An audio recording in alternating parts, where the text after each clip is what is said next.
বিসমিল্লাহির রহমানির রহিম। সালাম নেবেন। আসসালামু আলাইকুম ওয়া রাহমাতুল্লাহ।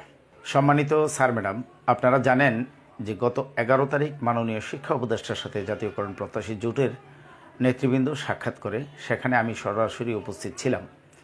মাননীয় শিক্ষা উপদেষ্টা আমাদেরকে স্পষ্ট ভাষায় বলেছেন যে আমি একটা মাইন্ড সেট আপ করেছি, আগামী বাজেট থেকে এমপিভুক্ত শিক্ষক কর্মচারীদের সবগুলো ভাতা আমি বাড়াবো। এখন আপনারা আন্দোলন করতে পারেন, না করতে পারেন, এটা একান্তই আপনাদের ব্যাপার। তবে আমার এই মাইন্ড সেট আপের কোনো ব্যতিক্রম ঘটবে না। পাশাপাশি উনি আরও বলেছেন যে আমি আগামী বছর উন্নয়ন প্রকল্প বাতিল করেছি শুধুমাত্র শিক্ষকদের সুযোগ সুবিধা বর্ধিতকরণের জন্য। আজকে পত্রিকা দেখলাম প্রায় ৪৯,০০০ কোটি টাকা বাতিল করা হয়েছে উন্নয়ন প্রকল্প থেকে। মাননীয় শিক্ষা উপদেষ্টা আমাদেরকে যে কথাগুলো বলেছেন আমরা আপনাদেরকে তা জানিয়েছি। এখন আপনারা প্রত্যাশা করছেন যে স্যার বিগত সালে তো আমরা এই ধরনের আশা অনেক শুনেছি, সেই আশা নিরাশাই থেকে যায়। আমরা রাজপথে তার ঘোষণা শুনতে চাই। আপনাদের এই দাবির সাথে আমরাও একমত, আর একমত পোষণ করি বলেই লাগাতার কর্মসূচি চলছে প্রেস ক্লাবের সামনে। এটা কিন্তু শুধুমাত্র জাতীয়করণ প্রত্যাশী জোটের আন্দোলন নয়, সারা বাংলাদেশের বৈষম্যে জর্জরিত শিক্ষক কর্মচারীদের অধিকার নিয়ে এখানে আন্দোলন চলমান আছে। সে আন্দোলন সফল করার দায়িত্ব আপনার, আমার, আমাদের সকলের। তাই কাকে দাওয়াত দেওয়া হলো, কাকে দাওয়াত দেওয়া হলো না, কি ভুল আছে, কি ভুল নাই, সেই বিষয়গুলো না খুঁজে আপনারা রওনা দেবেন এখন থেকেই। কারণ আগামীকাল প্রতিষ্ঠান বন্ধ, তারপরের দিনও প্রতিষ্ঠান বন্ধ।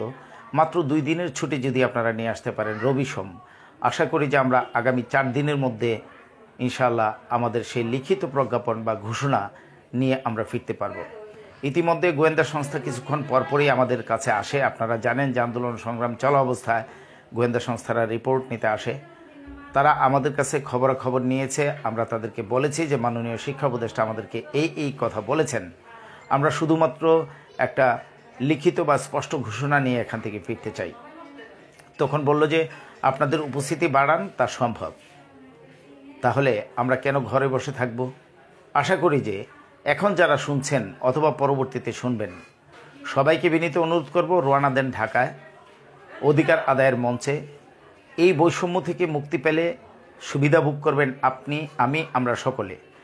ব্যক্তি ক্রেডিট কারোই নয়, আমরা চাই শিক্ষক কর্মচারীদের কল্যাণ। আর সেই কল্যাণ চাই বলেই আপনাদেরকে বারবার বলি আপনারা আসবেন।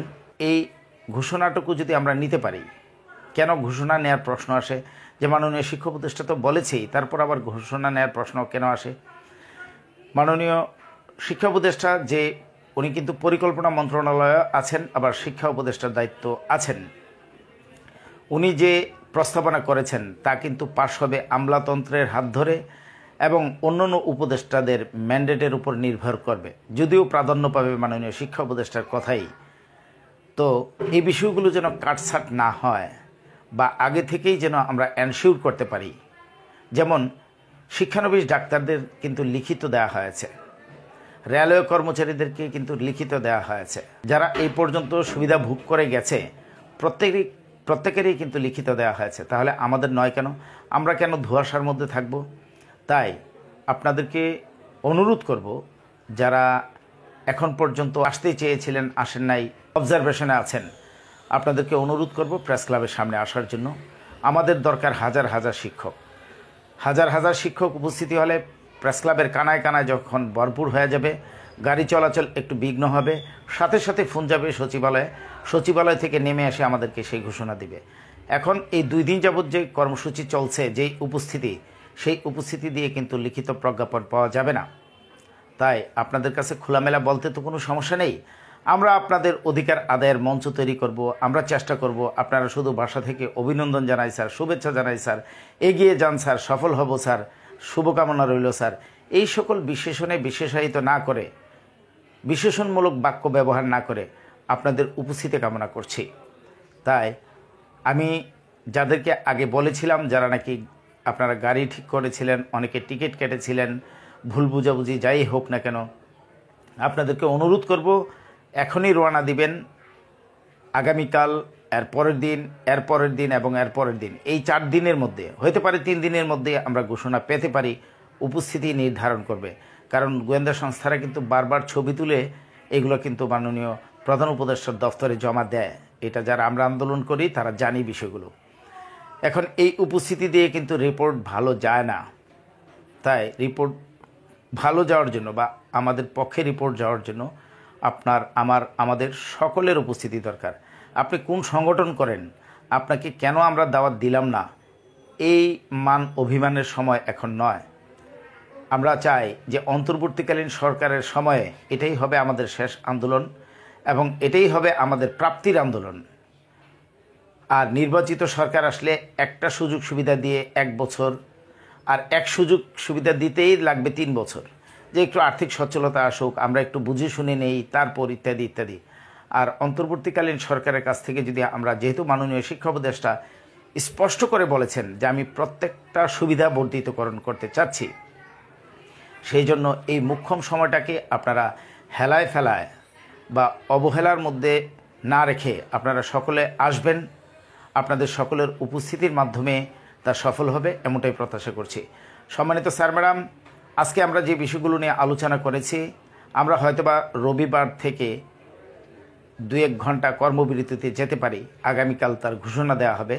এরপরও যদি দাবি আদায় না হয় আমরা টোটালি কর্মবিরতিতে যাব।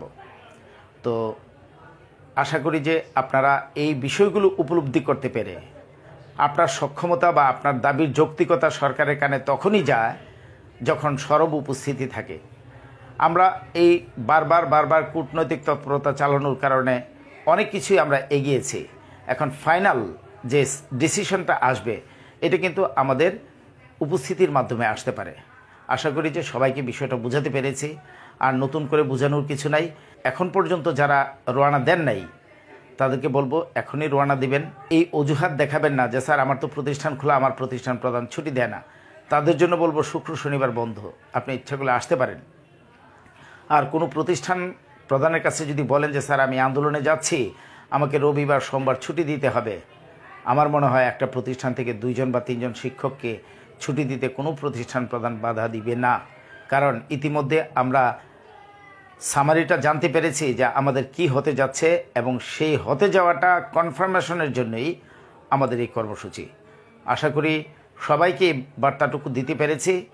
আমাদের লাগাতার কর্মসূচি চলমান আছে এবং চলমান থাকবে। সরাসরি ঘোষণা বা লিখিত প্রজ্ঞাপন ছাড়া আমরা রাজপথ ছাড়ছি না। এতটুকু বার্তা দিয়ে আজকের মতন শেষ করছি। আসসালামু আলাইকুম ওয়া রাহমাতুল্লাহি ওয়া বারাকাতুহু।